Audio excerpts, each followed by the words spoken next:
and come check y'all out. Well, we're one of my favorite places. Conversation with one of the greats and what this audience said. I'm Shane Raines. I'll talk with him. So, fall transit. Ticket. Hopefully this goes on a replica out of that 20. Come to your live coverage.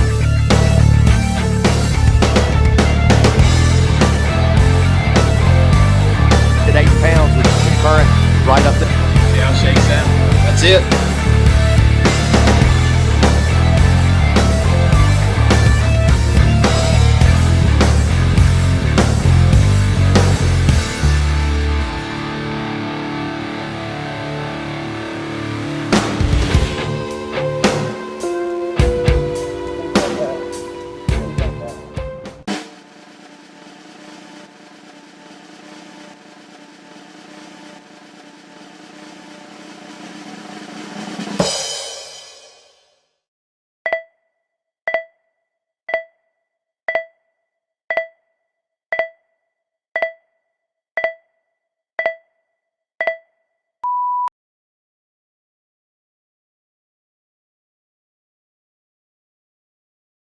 Hey, it might help if we get our audio on. There we go. Welcome back to another episode of Doc Talk West Virginia. I am your host, Shane Raines. How is everybody doing today? Goodness gracious, it feels like it has been forever. I think it's been several months since we've hopped on and done a live. So a little update on that. Where have I been? About like you, trying to stay safe, take care of family, friends, going to work. Feel blessed to be able to still be able to work through all this crazy pandemic. We all have lived this for almost a year now, so we know how crazy it's been. But, man, I'm glad to be back. Kind of was on a little bit of a hiatus there. Where was I last few months? Been laying low, like I said. Social media kind of got the best of me. And, man, just kind of pulled back a little bit. Reset. Gave me some time to kind of reevaluate and really look back on the last couple years since, Doc Talk has kind of took off and started. So here we are. But I'm glad to be here. If this is your first time here, my name is Shane Raines, host right here at Doc Talk West Virginia. Cover everything, and anything and everything bass fishing, West Virginia news, angler profiles. Of course, if you don't know, if you're just new here, kind of three concepts that kind of founded this on, and that is the angler recognition. Of course, the youth. If we don't have the youth involved, you and I won't be able to continue to tournament fish. So that's what it's all about, and of course, conservation. We all know we want to sustain the resources we have and continue to grow what we have here. So that is the main thing. So, yeah, man, Ken threw that out there. Yes, biggest news of 2020. Did recently get engaged to my soon-to-be, we haven't set a date yet, but did get engaged to my wonderful girlfriend, now fiance. So very excited. As we all know, we support bass fishing, but we have a huge support team at home that lets us go and enjoy our passion. And Ashley does that for me. Very, very excited. So everyone, thank you very much. Thank you. Awesome. So, and we're all family here, man. A lot of you, I get to fish with you and against you quite often. That news, I'm happy to share with you all as well. So very pumped up. But what's in tonight's episode? Don't stray away too far. Get you a cold drink. Get prepared. We're going to cover the new Summersville Lake master plan. Going to dive all the way through that. That is 97 pages worth of information. Phenomenal read. Going to highly recommend you go back and read this. I'll make sure to drop the links, attach them in the comments of this video or in the description. So, sorry for her, for sure, Plumley, for sure, man. But so we're going to cover all that. Kind of dive into, are we going to lose access to the marina ramp over there at Long Point Marina?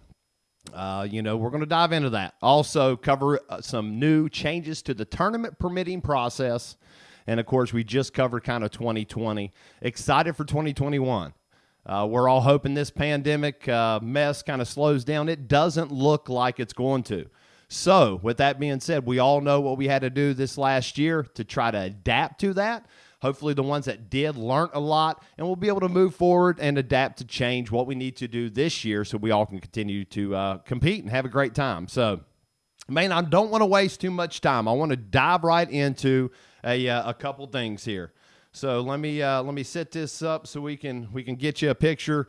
Before we go any further, we're going to dive into the new, basically the tournament permit process. Okay, what did the DNR change for this year? Of course, it started December the 1st.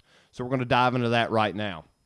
If you have any questions or comments, man, drop them. Drop them right here, down to the bottom left. As you know, bottom left, let's see. Bottom left, over here, one of these sides. Hit that share button, share this while you're watching. Drop us a comment, like I said. Let us know where you're watching from. But follow along. Let me know what you think as we're covering all this.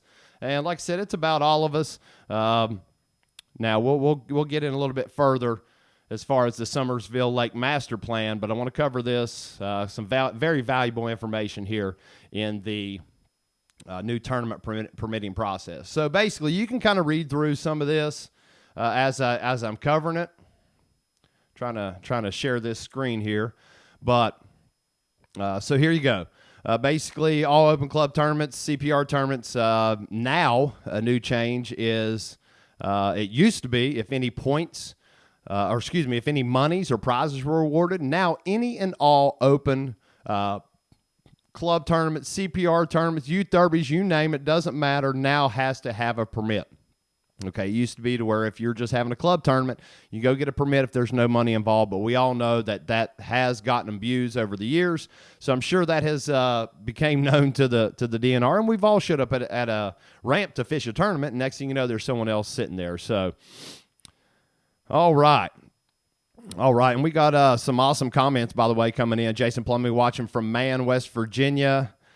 We've got Heath Mullins from Alderson, West Virginia. Man, what's the Greenbrier looking like up there, man? Getting on any smallies? Also, Dave Jeffrey, my buddy there from Logan, and also Alan Kiefer possibly at Pipestem, West Virginia. Thank you all for tuning in. But let's get back in this tournament stuff. Like I said, if you are having a tournament, it has to be permitted now. So that is one change. It is first come, first serve. How this is set up is multiple tournaments can be for the same date and location if approved parking and facilities allow. So that does allow them, if there's two small club tournaments, to allow both those tournaments to happen on one body of water the same day. This is a biggie. Approximately 25% of boat parking lot capacity will be reserved for the public. That is a new change. A lot of people have reached out kind of to the DNR and said, hey, how many spots is that? If you know how many spots are available at this specific ramp, are we going off of each ramp? Is it total parking throughout the whole lake?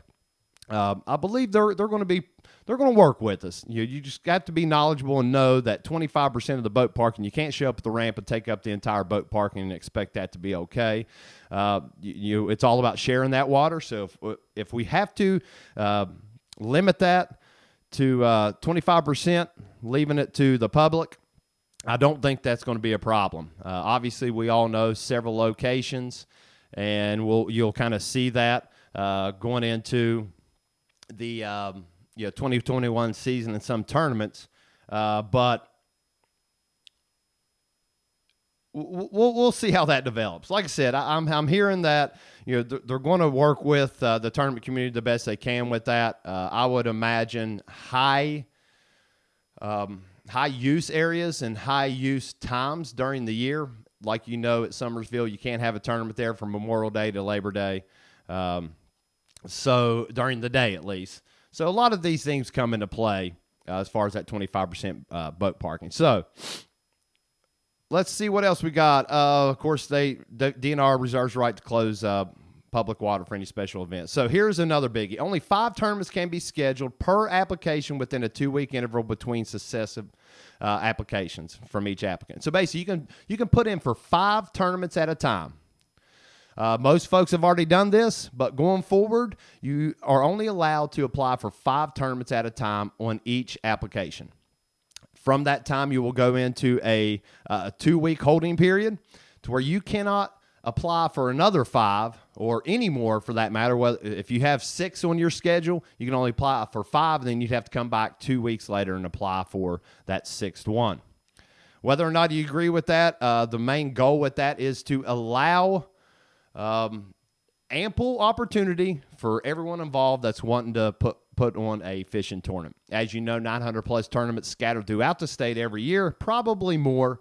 There's not enough water a lot of times in that about 26-weekend span to actually fishable waters generally. So that's it. That is one of the biggies. 5 tournaments per. Yes, we all know what that kind of does. Somebody could easily, if other clubs weren't interested in, organizations interested in looking at a specific series, going to get their 5 tournaments in. If they waited and say someone else slid in and put in their 5 tournaments for a specific body of water, if no one else had put in for those up to that point, those folks are going to get those 5. So, it's a give and take.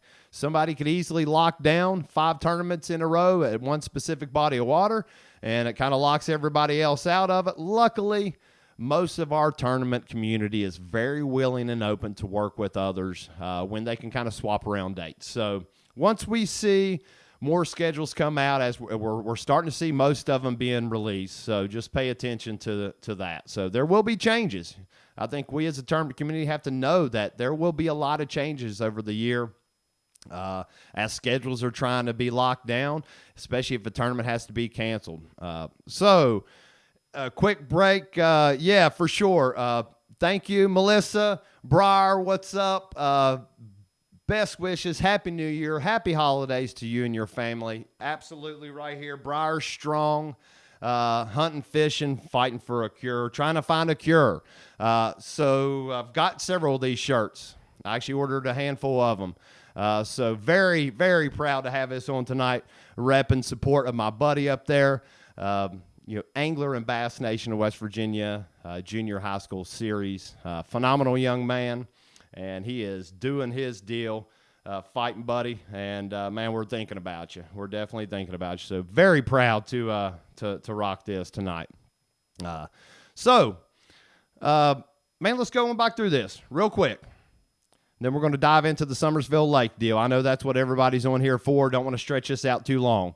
So, biggie, tournament directors shall maintain a list of their competitors with contact phone numbers in case of emergency. That is a must this year. Show up for a little pot tournament middle of the week. You pay your money, you give your first names. Now tournament directors, whoever's running that tournament, will have to keep a list of their competitors with contact phone numbers, okay? That's a safety deal. Obviously, liability issues when we're running tournaments at some of these locations, I'm sure. So that is it's mainly a safety deal. You got to have name and phone numbers of every competitor. Dead or injured fish must swim away. If they cannot, you cannot turn those fish away. The new wanton waste laws will fine you big money, and also we don't want to put that on our tournament organizations and or tournament directors for somebody tossing in a dead fish knowing that fish is going to float up. You're required to take that fish home, okay? That is a biggie. So if you're running a tournament, dead, injured fish cannot be released back to the water. That is a very important key. So stay up to date on that. We don't want to see anyone getting a fine. All right, so no tournaments weigh-ins allowed on waters with no harvest regulations. No tournaments going on basically catch and release bodies of water anyway, unless it's a CPR. And, of course, we know no daytime tournaments on Summersville from Memorial Day to Labor Day. That is nothing new. We've been dealing with that for a while. All right. So next, if you are having a weigh-in, okay, tournament organizations and organizers must have appropriate equipment to handle, measure, weigh all fish brought to the weigh-in. Okay, if using a dip tank or holding tank, they must be properly aerated and water treated with prophylactic salt treatments as detailed in this policy. Okay, I'm not going to go through all of this. If you are a tournament organization, anyone hosting a tournament, if you are keeping fish in some type of holding tank, this is for you. 200-gallon tank minimum. If capacity is reached, 1 pound, which is the capacity is 1 pound of fish per gallon of water, fish must be released before adding any additional fish. So if DNR shows up and you got a holding tank and you've got 100 fish crammed in there, and you're over that limit as far as how much water you got, that is an issue. So please stay in compliance with that. All weigh intakes must use oxygen applied through microdiffuser stones. Now, they give us an example. I'll look these up. You can go to these links if you are interested, and look at these diffuser stones, flow meters, oxygen flow meters, and different things that you would need to look into to be able to maintain what you need to be in compliance. So oxygen must be used continually between 30 minutes prior and 30 minutes prior to release of fish. And the main thing, prophylactic salt treatments, a lot of people say, well, man, what's that include? That's your sure release. Please release me. A lot of us, G-Juice, we use these in our live wells already. These are approved forms of prophylactic salt treatments, okay?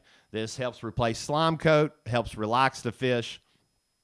Very, very good. Very, very good for the health of the fish, especially when they're sitting in a live well, okay? Water temperature has to be within 5 degrees of the tournament waters. That's a biggie, so you got to be able to maintain and keep track of your water temperature. That's a biggie. And you'll go into this. If no holding tank is used, this is going to apply to a lot of folks. All fish must be transported to the weigh-in and back to the water in weigh bags or larger portable containers of water with salt treatment as outlined, okay? So basically, if you're carrying your fish up to the weigh-in in a bag, if you're pumping from your live well and it's been treated, you will be in compliance, okay? But you definitely need to. We need to be treating our fish anyways. Live wells came a long ways. They do a great job of keeping that water aerated and a lot of times cool, but especially with how well they're insulated now. But you definitely have to have your prophylactic salt treatments in your weigh bags, okay? In your weigh bags, transported to the scale, and then immediately back to release, okay? Immediately back to release your fish. And I think that is about it.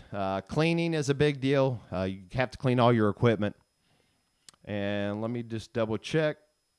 And of course, always you have to submit a tournament report form. So tournament report form. So that is a kind of a quick breakdown of the new changes to the tournament permit process. I hope that that helps you. Yeah,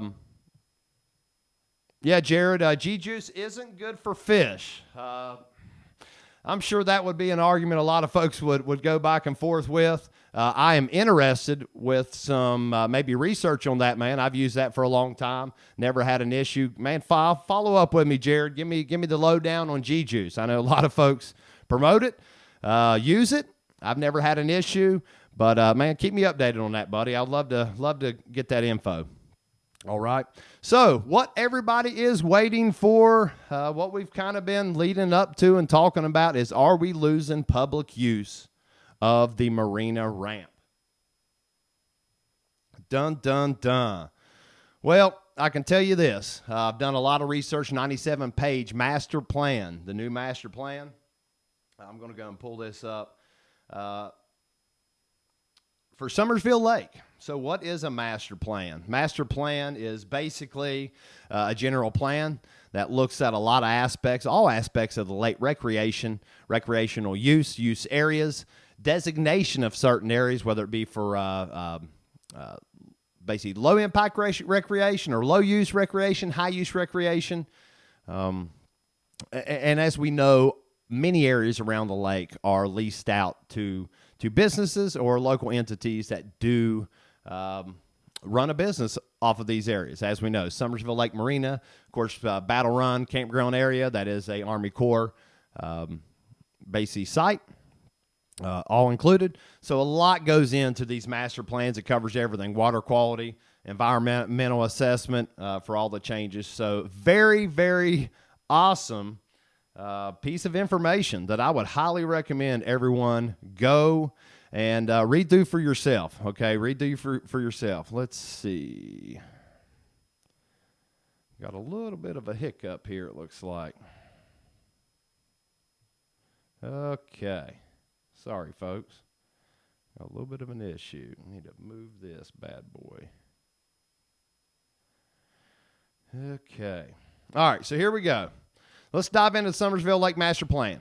Any comments? Man, let me know. I'll try to answer what I can from what I've read. But if you look here, basically the summary of a master plan. Master plan was approved in 1960. So basically, this is the new master plan that basically is going to replace the old one. There's been many revisions over the years, but from 1960 to now, we're 60 years in. So there's obviously change that happens over the years. So we definitely need to stay up to date on this as things change. Okay, let's see. Sorry, guys and gals, I'm having a little bit of a issue getting this sucker to work the way I need it. All right, here we go. All right, and basically, like I said, updated master plan and integrated environmental assessment. It basically establishes a new guide for the management, development of recreation, natural resources, cultural resources within the Summersville Lake project area. The project area is all the land in and around Summersville Lake that the United States Army Corps of Engineers did purchase back in basically the 60s leading up to this project. So one of the main things, go through this, read through this. I'm just going to skim through table of contents. You can get into full outline of all of this. The full breakdown. It is probably one of the wonderful reads I've had in the last month or so. I read through all of it multiple times, just trying to get a gist of some of the terminology, and a lot of it's kind of hard to understand, especially when you get into the environmental assessment. They got into hydrology, topography, soil sedimentation, whole nine. But we're going to jump down to, and I highly recommend you all go back and read this for your own, because it's got a lot of valuable information, history of the lake, and the original purpose of this giant project too. Like you said, right here you see scope of the master plan, watershed descriptions.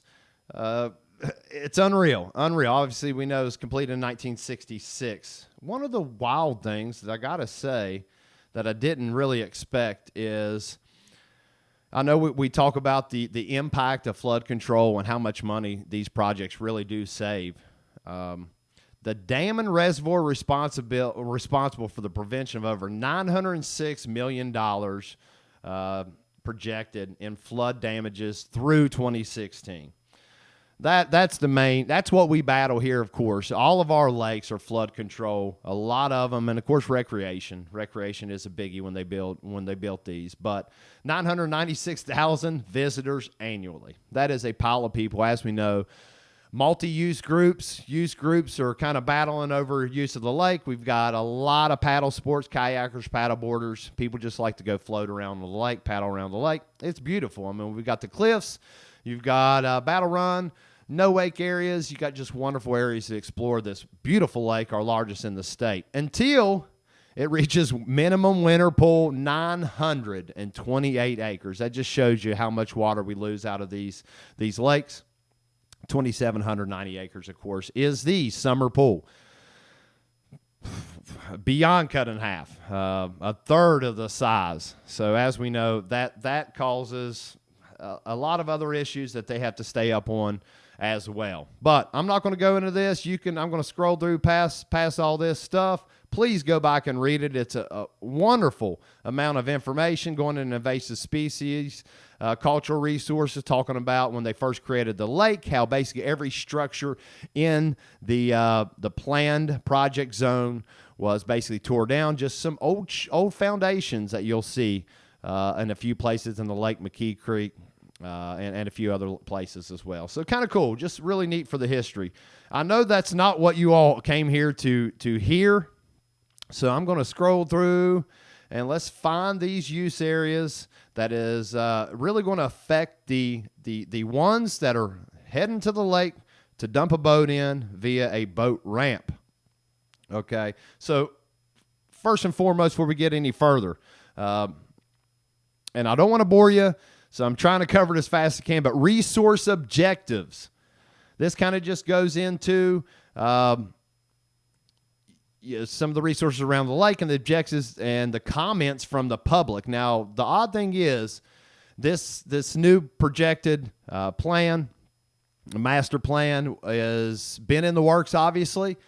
They had 3 meetings back in 2017, and the last meeting they had was August of 2019. This is kind of the last interaction that I've found or read that has been meeting-wise where the public can come in and give their input. So we're talking 2 years in between that last meeting and the original set, and then also here we are pushing on a year and a half later, and they're getting this out here to the public. But we have until, this is under a 30-day review. I should have mentioned that earlier, but 30-day review for the general public. Public comment, you can email your comments. They are due the 16th of January. So we have just one more week to submit a public comment via email. It'll just take a minute, and give the folks there an idea how this will impact you, impact us as a tournament community, as just folks that just want to go there and fish. Maybe you're just a pleasure boater. You just want to be able to go use that marina ramp. So you can redo these comments. Insufficient parking is a biggie. Use groups battling over the same parking. A lot of comments on interlocking a trail system so you're not forced to drive to every part of the lake. So there's a lot of talk with that. Of course, water quality and some things are always mentioned in there as well. But here's a biggie. Here's an issue statement that somebody has reached out and made. Recreational user frustration over lack of tournament fishing coordination and public notification for the use of shared public facilities. Man, I mean, they post them online. They can find them there. I don't know how much more notification they could give to folks. I'm sure there was other ways that can be done to where we can work with everyone else that's wanting to use the lake. Obviously, we can't use this is strictly for Summersville. We don't use the lake or have tournaments unless it's at nighttime. Very few people use the lake at night unless it's busy weekends. So I'm not real sure what somebody could do different other than look on WVDNR Fishing Tournaments page, and you'll find a full list where they are, when they are, so you can stay up to date on that. All right. And like I said, all these are just comments. These are public comments from maybe an organization, maybe comments from a business. More than likely, a lot of these are businesses. So one of the biggest ones, though, is the use of marina ramp. I wanted to find where that was. I know I blew right past it. But anywho, of course, there's public comment on the use of the marina ramp. So on down, these are the ones that you really need to kind of hone into. Okay, let me get through here. Sorry, I know I'm probably driving you all nuts. Here's your Summersville Lake management areas. You can see each area, of course, highlighted in its own color. They space this out and break it down into 14 areas of the project area. Okay, Battle Run, new plan for Battle Run. You see it outlined there in the yellow, which totally encompasses all of Battle Run. It does cover all of the campground, of course, Battle Run launch areas. They kind of go into everywhere, what's in Battle Run and the issues there, and of course, a lot of the issues are for basically too much traffic, too many people using that one area. They're trying to get to the beach. They're using the campground. They're launching boats. They've got the bike area around the dike to the very back past Battle Run launch area. So man, it gets kind of crazy. It does. It does get crowded. We know that. So the proposed changes for Battle Run are going to be okay. So they are going to. First and foremost, the recommendations, you can read this as we go along. Move the existing motorized boat launch traffic to the proposed spillway launching area. As soon as you turn into Battle Run, that area right there on your right, that big flat area up top, that if you look down to the right, that is the cove where the Army Corps engineers has their dock and their maintenance boat is down over that hill. They're talking about adding a large, that'll be the new launch area. The big ramp will be built there in that cove. They're talking possibly weigh-in areas and ample enough parking to be able to pull and move some of that traffic away from Long Point, Battle Run. As Battle Run, they actually reroute a road. going into Battle Run, all of the day use toll booths, basically you could say day use areas where you pay for your $5 will be going into these areas to, one, take some of the traffic congestion away from the ramp. And so you can swipe a card paid to access. Day use fees are what fund improvements in and around the lake in the project area. So 996,000 annual visitors. They start collecting $5 off each person basically coming in, or $5 for the family in one car. You can look on the Army Corps site to kind of get a little bit of more of a breakdown of that. But all those day use fees are put directly into that project plan, or supposed to. You can get on the Army Corps site and dive into that a little more if you like. So that's what they're talking about. They're talking about creating a kayak launching site or a small craft launching site basically near the fishing pier, adjacent to the fishing pier, rerouting the road out and around that lower parking area to kind of move some of that traffic away from going right in between where a lot of pedestrians are crossing or using it to launch potential kayaks in the future, going to the fishing pier or even to the beach. So they're going to reroute a road around all of that to bypass that traffic. And also create, basically use that area specifically for Battle Run, what it's used for now. So that is a big change. That is something that is down the road. But here's a highlighted statement in this that does make sense, and I do want to point out. It is anticipated that these improvements recommendations, which rely solely on the development of the launching area at the spillway, obviously, it's going to take a while to secure funding and different things, but they are talking that if that launch ramp can be built, funds found to build this, then they will transition to that main launching ramp as soon as you turn in Battle Run instead of coming down into the regular Battle Run launch area. So now how you feel about that, I don't know. You know, we use Battle Run a lot. That's one of the best facilities there at the lake, the best, especially for numbers of boats. My opinion, that area, that part of the lake for a launch ramp, you all let me know what you think. They're going to have to do something because, as you know, by the time we lose access at Battle Run, that launch ramp will be pretty well out of the water as well. So the actual winter ramp isn't even open then where the lake's not low enough. So if we lose access to the marina ramp, which I'm going to get to just real quick, what the marina is asking for, then we're going to be out. Being pushed to Salmon Run is really the only other option as far as a usable ramp. So that does create issues. I would definitely personally like a lot more information. They have acknowledged that if they build this ramp at the spillway area there, that they know that it won't be able to be used in the winter and early springtime. So I'm not real sure what the plan is there. We still got to be able to access the water, not just us as tournament anglers, but anyone wanting to dump in a boat to go fish, which we know gets used heavily in the wintertime. The lake goes crazy. So here you go, Salmon Run project.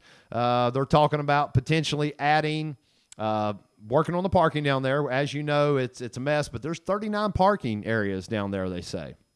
Don't use that area very much. When I do, it's in the middle of the wintertime. So you're blowing right past that area anyway, and parking way down the hill. But talking about working on some parking, proposed maybe improvements to facilities there, and also up on 19 above Salmon Run, there is basically some parking area, and they're going to try to look at reusing that for more parking, especially for just the people coming in cars parked and be able to use the lake that way, and kind of keep Salmon Run for just motorized launching needs. Folks needing to launch a boat and or fish along the bank. So that's another spillway area to the dam. That's where mainly all the operations are. Okay, and if I didn't burn past that, sorry, I think I burnt past that use area. So anyway, so Salmon Run, they're trying to improve that. They're talking about improving that. There's your spillway to dam. Like I said, not a whole lot talked about there. Trying to connect some hiking trails so people can get over to the high use areas without having to drive. and then park somewhere else. Overlook area, we all know, right across from the restaurant there, overlooking Long Point. No proposed changes or different use for that area. 39 Bridge, if you get up and around 39 Bridge, we all see that old road that comes down. You would think, man, and I've seen people swimming there in the past. It's been a long time, but public utilizes this area for shoreline fishing and swimming, and basically their comment is they've marked out the public is allowed to walk into this area where they shoreline fish and swim. So obviously they're trying to pull back and keep this gate locked and not allow anybody in there, and just use it for launching boats for when they need to use it. So basically keep it for basically official use for the Army Corps of Engineers. Now, then you get up Persinger ramp. Access is way up the lake past Frog Rock. Once you get up there, if anyone's made it that far before, there is a access point managed and kind of taken care of by the West Virginia DNR. It is known to kind of be it's out in the middle of nowhere. Fact is, out in the middle of nowhere, a lot of dumping, litter. Illegal activity has been known to happen there. So they're basically saying no proposed future use plan to change. But man, they're definitely hoping more people use it if it can be kind of monitored a little better than what it is. I don't know the story up there other than just I've seen it a few times, and there's always a car kind of posted up camping down there. So use at your own risk. But 𝗦𝗪𝗧, right there at Summersville, a wastewater treatment plant. Go all the way up in the head of 𝗦𝗪𝗧. There's a basic access that they've kind of transitioned into a small craft. A lot of kayakers use this, not as many as what they thought. So basically, there's no proposed plan to expand that in any way. Didn't get the amount of traffic up there. They're saying they're going to leave it as is. No plans to change that. I wish there was an option to maybe try to promote that area, shove some more people up that way in small crafts if that's viable. I'm just more or less thinking about everybody having ample enough parking. So that's kind of a disappointing thing that they're not looking at expanding parking there that I know of. So, and of course it goes into the recreational areas now, Mount Lake Campground, talking about basically their lease area, and then the Long Point Marina. Here we go. Everybody wants to know about this. Long Point Marina, as you see in the outlined area, that is from the top of the hill, the road where it turns down. As far as how far off the road, not real sure. Probably X amount of feet. It could be, I don't know, 50 foot off the road. I don't know. But either way, from the road all the way down the hill, all of that area, current use area, as we know, a lot of folks use that. Here you go. 473 boat slips, 379 dock slips, 81 bank, and they stay full every year. Waiting list, lottery system, as we all know. There is nothing in a master plan to add boat slips. They're pretty well strict on that. I think they've pretty well locked down as far as how many slips they're going to allow. I don't see that changing. Definitely not in this plan as it says. But here you go. This is some of their issues for Long Point Marina. Conflict of use between single vehicle parking needs of the marina dive shop customers and trailer parking required for public launch users. So basically, folks just want to come down there and use their boat that's docked down there. They want to pull their car up top, down low. I don't know, but they don't have they're having issues with parking. Parking demand exceeds availability. Traffic flow, that's gotten way better with the way they restructured the parking area down there. Cut down on some parking, allowable parking, but it did help with some of the issues most of the time.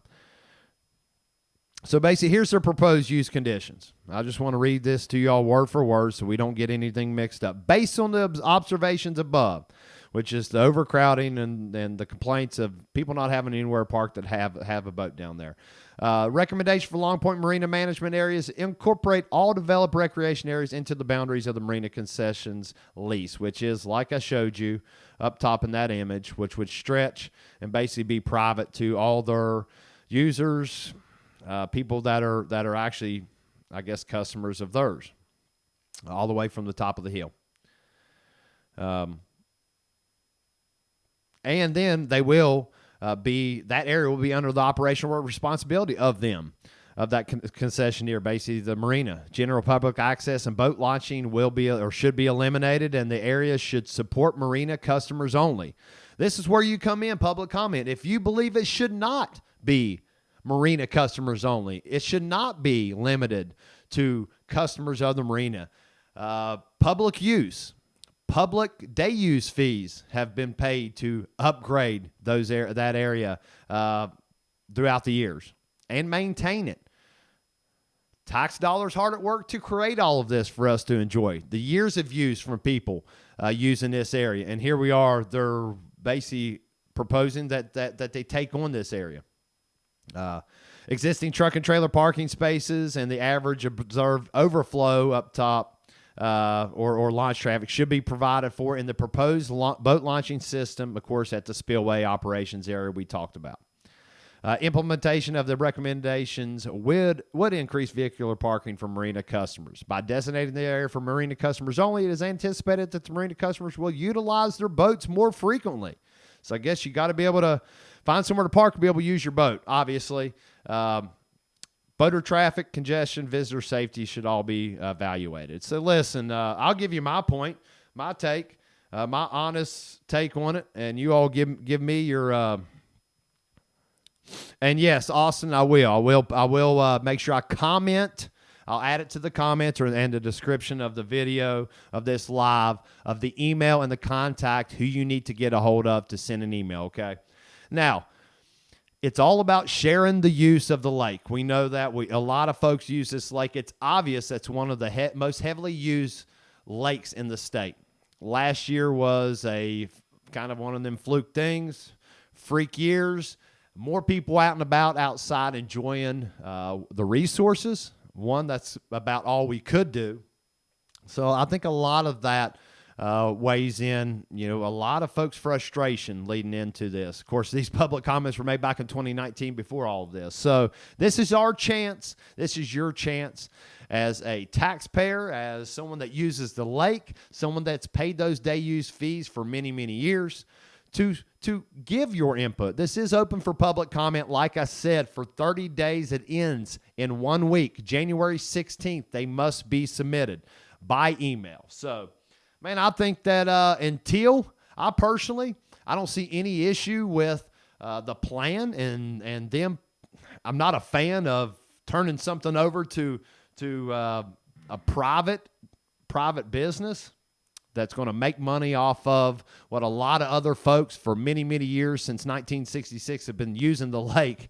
That's really helped bring that to what it is today and pay for, basically. That's tough, but I am also okay with if they're trying to look at different options to allow potentially in the long distance future for that to be for marina customers only, or figure out a different plan for that area. But until they find the funding and can get this project underway of building a ramp, which it even says in the master plan that short term for that spillway area, that the proposed area for the new launch ramp near Battle Run, temporary would be to plant a bunch of native flowers and beautify that area. So if this isn't going to happen anytime soon, I will not be for it, of course. And I don't think that most of the general public that uses the lake, knowing how tough it is to access the lake, especially once marina customers start pulling out of the water. I mean, no one's using that for the most part unless it's anglers anyways, or someone just wanting to spend a nice day on the lake. So to be able to lose that completely and not have access somewhere else all year without having to wait on the wintertime ramp to get to where it's usable in between, losing the spillway once water drops too low, and not having access to the marina ramp isn't feasible, nor will I support that until there are other options for us, not just us tournament anglers, not just us fisherwomen anglers, but anyone that is towing their boat. What about the people that are camping, that want to tow their boat and launch it? So this will affect more people than just the private ones. And this isn't knocking anybody at the marina that has had issues in the past. They pay your money. It would suck to pay your money, show up at the ramp, and you don't have anywhere to park your vehicle to go use your boat. I can only imagine the frustrating part of that. And I feel like the marina should definitely try to accommodate their customers better to get them to the lake. Whether it's a staging area, they pull down, stage their stuff, throw it out, and they can carry it down after they park. But anywho, I do not understand.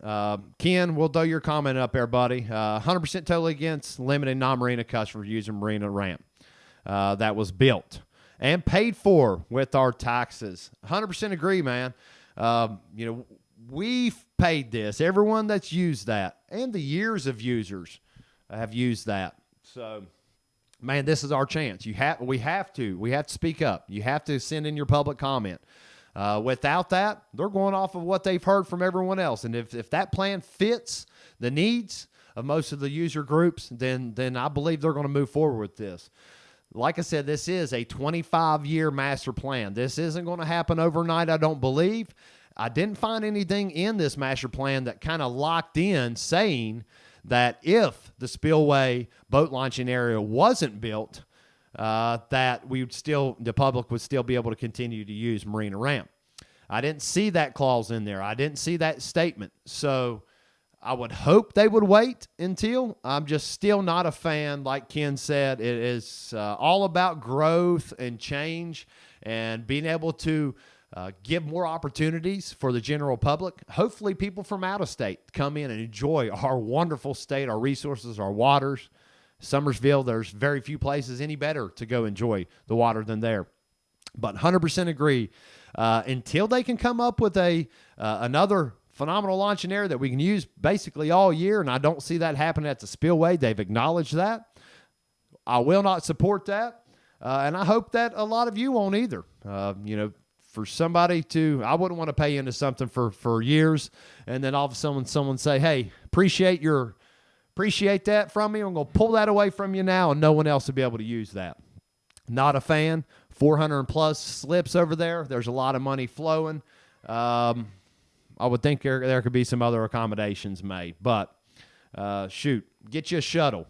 Buy you a shuttle. Shuttle your folks down from a parking lot somewhere. I don't know. That might sound cruel, and I'm not trying to be cruel, but it's crazy. So, Jared, appreciate your comment there, man. I'll go back and read that here in a little bit. On the G-Juice, that is a first that I've heard. I know everyone's got their preferred methods. I've used a lot of them. I know a lot of you have too. So we'll dive into that, kind of follow up with Jared on G-Juice and the lowdown with that. But, man, that's about all I have. I hope that helped you a little bit. I don't have that email right in front of me. I'll get that. I will post it in the comments. Post it in the comments, description of the video. This is, yeah, man, Mike, good comment, man. Sound like they want to make the lake private. Man, it just doesn't make sense to me, especially not right now. Dude, if they had an entire setup other places for us to alleviate any user group conflicts of people being able to access the lake in a timely manner and be able to park all those folks, man, until then, I'm not even willing to even entertain that idea of losing that access over there. We all know how much we use it, and we have found a way to use it pretty well. And if we can park 100 boats there, I would hope that somehow someone could figure out a way to be able to park some cars to use their boats over there as well for pleasure. But like I said, it's not a knock on anybody, but this is our time to kind of stand up and say, listen, we don't approve that. We as taxpayers, that users of the lake, locals to the state residents, we are not a fan of that, and that is our time to speak up. But if you are new here, like I said, you can follow us right here on Facebook at Dock Talk West Virginia. YouTube, try to cross-post all these videos at Dock Talk West Virginia as well on YouTube. A lot of exciting things coming up this year. As you heard last weekend, Trail of Dreams, partnering up with them, going to offer some amazing coverage this year. Of course, youth fishing, Bass Nation, West Virginia. You will see me in and around the youth, junior, high school trail in the tournaments. Got to continue to promote that. If you are a junior angler, high school, middle school, you name it, if you are in those age brackets to be able to fish, elementary school, man, reach out to Bass Nation. Get involved. If you're looking to be a boat captain, reach out. A lot of these schools need boat captains, adults step up. So going to be doing a lot of high school, junior stuff this year. So very excited about the upcoming season. Going to try to get back on the ball, basically. Like I said, took a few months off, just kind of laid low. It was insane. Insane just how social media has gotten. And I'm the first to unplug from that, so I apologize if I left you hanging, especially later in the year. We had some amazing contests won. State championships were held. Anglers really stepped up and put up, man. So we've got state teams that have been folks that made state teams. You heard me cover it. Schedules release. I do want to note real quick, and I know Jason Plumley with Southern West Virginia Kayak Anglers, Southern West Virginia Kayak Anglers, West Virginia Kayak Anglers, Mountain State Kayak Anglers. They all work together. They got their schedules lined up. Shout out to everyone over all three of those organizations. Ben Smith and crew, Mountain State Kayak Anglers. Greg Kupner, and Greg, you're going to have to tell me how to pronounce your last name, buddy. But Greg over at West Virginia Kayak Anglers and the team they have over there. I know Greg was tied up in forming that scheduling as well. And, of course, Jason Plummy and team at Southern West Virginia Kayak Anglers. Pretty neat that all three organizations come together, work out a schedule to where you'd be able to fish a little bit of everything. So can someone make the Triple Crown of West Virginia Kayak Tournament fishing? I want to see someone win AOY in all three. Maybe season points champion, all three. Who's going to do it? I think somebody could easily get out there. So, all right. So a lot of comments coming in. Keep them coming. Keep this conversation active. Feel free. Run with it. You all interact, talk. I'll hop back on here after we shut this down here. We're been live about an hour. If you stay tuned this long, I appreciate it. And thank you for your continued support. Right here. Briar Strong, thinking about you, buddy. I've got a few of these extra shirts that I'm going to be giving out too. I want to see some other folks out there repping, supporting Briar and his family in their journey here. Okay, so thank you all tuning in. Like I said, I tend to ramble on towards the end, but thanks for tuning in. I hope this helped you dissect that master plan. I'll drop you a link to the master plan. So you can read through it yourself. And I will also get you the contact information of where to send that email. So make sure, this is our time. Get your public comments to Army Corps of Engineers down at the Huntington District. And we got to speak our mind. We have to give them our take, how we feel, public comment. If we don't speak up, we will see this pass through. So thank you all for tuning in. Stay tuned. Coming back next weekend for a live. Got some exciting things in the works. I use exciting a lot. That is my word. It is exciting. And I think you're going to like what I'll just say myself and a few other people are working on. So we're going to try to make some exciting conversations, bring in more of a conversation type live. So stay tuned for more information on that, but I'm excited about that. But everyone out there, have a safe night, week. Take care of yourself and your family. Stay safe. And let's see what 2021 brings. Thank you and have a great night. We will see you on the water.